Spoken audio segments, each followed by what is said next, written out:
Batang-bata ka pa at marami ka pang kailangang malaman at intindihin sa mundo.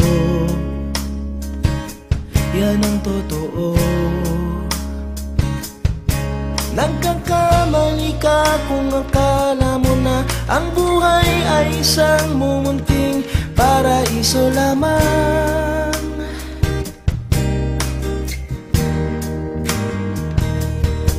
Batang-bata ka lang at akala mo na alam mo na ang lahat ng kailangan mong malaman.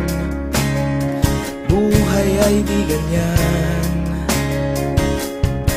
Tanggapin mo na lang ang katotohanan na ikaw ay isang musmus lang na wala pang alam. Makinig ka na lang, makinig ka na lang.